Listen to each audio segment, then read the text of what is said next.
Primera de Corintios capítulo 14, continuamos con la parte 2, empezamos con el versículo 20 al 25 en una enseñanza que es a veces difícil de entender, donde nos dice que el versículo 22, así que las lenguas son por señal no a los creyentes, sino a los incrédulos, pero la profecía no a los incrédulos, sino a los creyentes. Y esto, mi hermano, es importante nosotros discernir en este momento. La palabra señal no quiere decir que es una enseñanza, no quiere decir que es algo que impacta para salvación, sino es algo que llama la atención. En este caso, pues las lenguas son por señal a los incrédulos. No hay una cosa que llame más la atención, que tú llegues a un lugar y no entiendas el vocablo que se está hablando. Eso es algo que impacta, no para entender, sino porque, hey, hay algo raro aquí. O sea que es como un PAM, es una señal de que algo diferente está ocurriendo.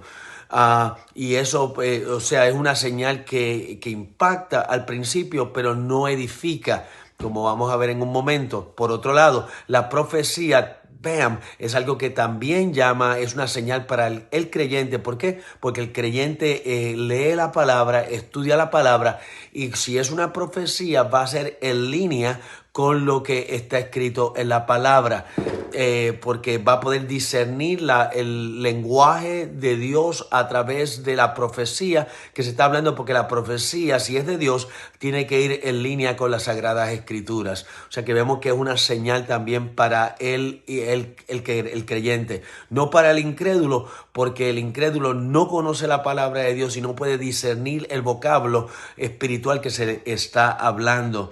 Entonces, la palabra también nos dice que si alguien entra en la iglesia y está hablando en lenguas y hablándose en lenguas, que la palabra dice que ya nos dice que no se haga porque no lleva a edificación, van a decir que estamos locos, o sea, porque hay entonces falta de orden.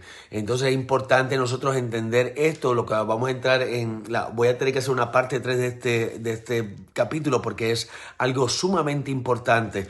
Y luego nos dice que entonces versículo 26 nos habla de que nosotros, si vamos a hablar en lenguas, tenemos que nosotros hacerlo en profecía en cierto orden. Así que si tenemos lengua o tenemos revelación, versículo 26, hágase todo para edificación. Un edificio tiene que llevar un orden.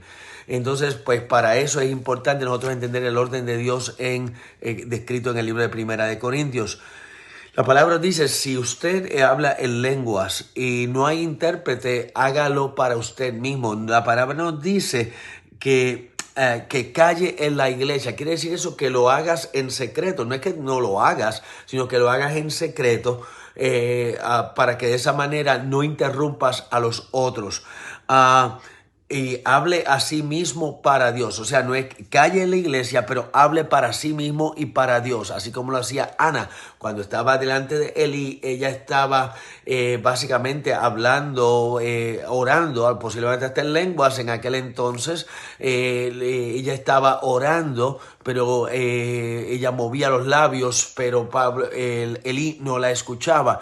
Asimismo, nosotros cuando hablamos en lenguas, hablamos en callado para no interrumpir a otros, particularmente al no creyente. Ahora, hay que hacerlo. Es necesario para tu edificación espiritual el anhelar este don de el hablar en lenguas personal, y se puede también, Dios a veces también lo utiliza en público cuando hay un intérprete. Y entonces, pues cuando estamos hombres y mujeres espirituales, que amamos y tenemos una vida de sustancia en el espíritu, podemos confiar de que hay una palabra de interpretación en medio nuestro y por eso la podemos soltar. Si usted está entre personas que están empezando, no pretenda que va a haber un intérprete entre ellos, por lo tanto no cause confusión en esa reunión. La palabra nos enseña que, versículo 29, que si hay profeta, que profeticen dos o más y otros juzguen. ¿Qué quiere decir juzgar? Quiere decir que a través de las escrituras, lo que el profeta profetiza tiene que ir en línea con la palabra. Por eso es importante nosotros estudiar las escrituras.